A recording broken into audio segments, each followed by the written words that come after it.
Hello and welcome to Movies That Moved Me. My name is Elijah Winfrey. I'm your host, and I am here to talk about the films that made me want to be a writer-director. So today we're going to get into something a little different. We're going to talk about two movies, not one, but two movies, and they're somewhat similar, but very, very much different. Okay, so let's go ahead and get right into it here. So the first movie that I'm going to talk about, and I'm going to talk about them in order of the year they came out. Okay, not quality, but in the order of the year they came out, is from 2003. All right, this movie is called Phone Booth. It is a rated R film. It is an hour and 21 minutes long. It stars Colin Farrell, Kiefer Sutherland, and is directed by Joel Schumacher, who has become one of my favorite directors.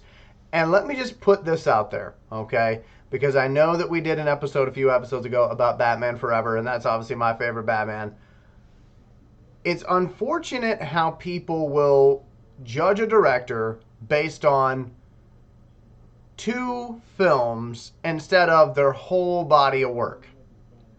Because if you were to look at Joel Schumacher's body of work, then you would realize that there is the Batman movies he did, one of which is my all-time favorite, Batman Forever.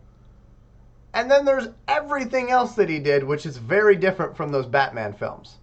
So for folks who hate him because he did Batman and Robin, I'm never going to convince you to check out his other work. But if you don't have an opinion on him, or you're willing to, maybe try something a little different, go check out Phone Booth. It's a great movie. I really enjoy it. I own it as a Blu-ray, and I was actually really happy to find it because I found it for like $2. But that's not really the point of this. Phone Booth. Why do I like it? I like it because it is a New York City story that doesn't have a lot of people in it, believe it or not. It's a really small cast outside of like the extras or the folks who have maybe one or two lines.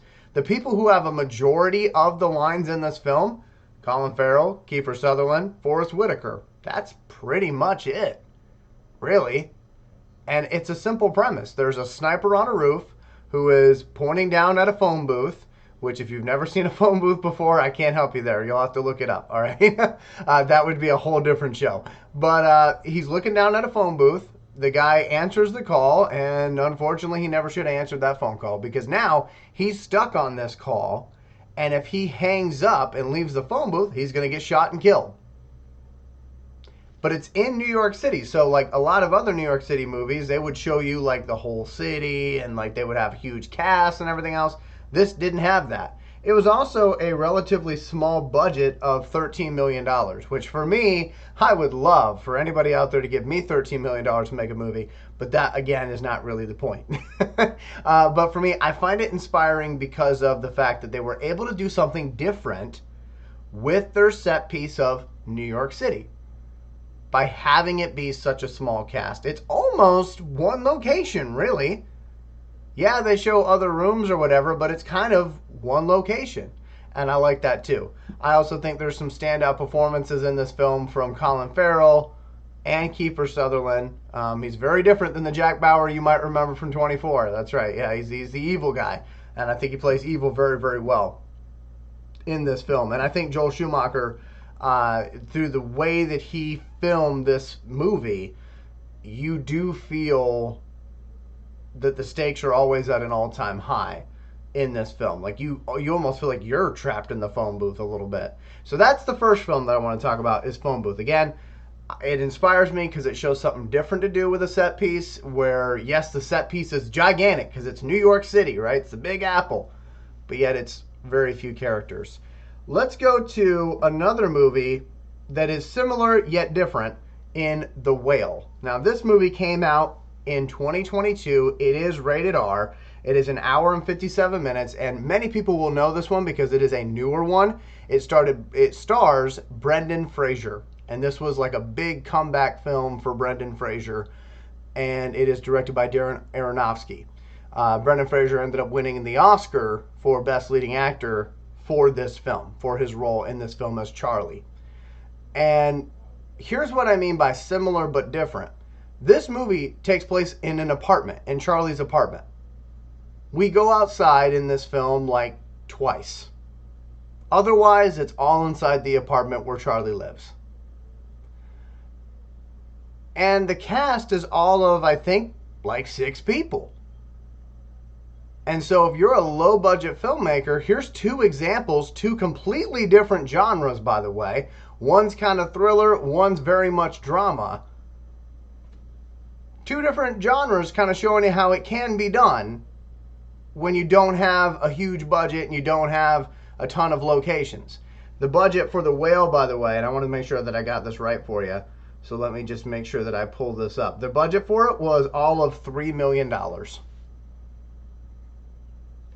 So again, it's not like it's gigantic budgets. I mean, obviously, we're still talking millions here, right? But you can take a lot of the things that they do and do it at a level that's even less than $3 million. Like if you did a $5,000 movie, you could still do a hell of a $5,000 movie if you only had to worry about one set piece, one area, and, you really make sure that you nail it when it comes to angles and actors and actresses and all that good stuff. But for me, I loved how they didn't use a lot of people. They only used the one location. This one was also different because it was in 4:3, so you had the box thing going on, if you know what I'm talking about with that, which was kind of interesting. Whereas Phone Booth was widescreen, and they also had a full screen option too. This one is just 4:3, which is again kind of interesting. The other thing about The Whale that I really loved, okay, was how they made Food the villain. Because in this movie, there's not really there's not a James Bond type villain. It's not a person who's the villain per se. It's food.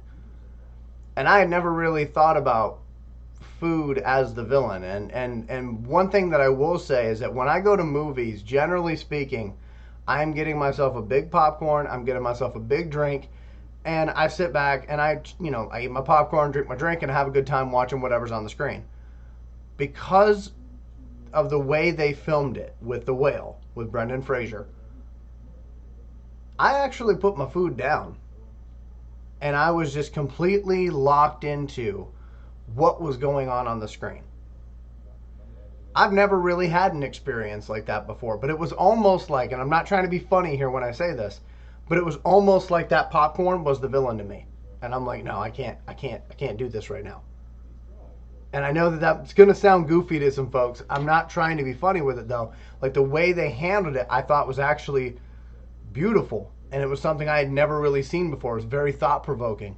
And so I wanted to talk about these 2 films because, again, the movies I make, the biggest budget I've ever had is $15,000, which is what we used on Captain Corpse.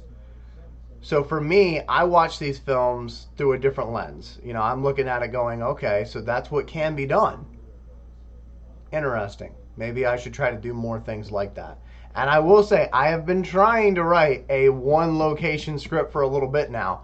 And it comes to me in bits and pieces. But again, that is just such a unique challenge. And that kind of inspires me that maybe someday I will try to do that. Obviously, The Whale was originally a play, which that kind of helps. Phone Booth was not originally a play, but again, 2 movies from different genres. You have a drama, you got a thriller, 2 completely different directors as well, and yet they both use small casts and essentially 1 location, and they did some interesting stuff with it. So, did you see either one of those movies, Phone Booth or The Whale? If you did, please let me know in the comments below. And, if you liked it, let me know what you liked about it. If you didn't like it, let me know what you didn't like about it. And if you're a filmmaker, did these movies inspire you the way that they inspired me to want to try to do something different, to try to do a 1 location type film? Let me know. And by the way, super happy for Brendan Fraser for his comeback. And I can't wait to see what he does in Killers of the Flower Moon and all the other things he does. I'm super excited about it. So those are my 2 movies for you. Those are movies that moved me. Again, Phone Booth from 2003. And The Whale from 2022. Thank you so much for watching, and I hope that you have a great day. Until we talk again, be good to yourself, be good to others in that order. Thank you so much.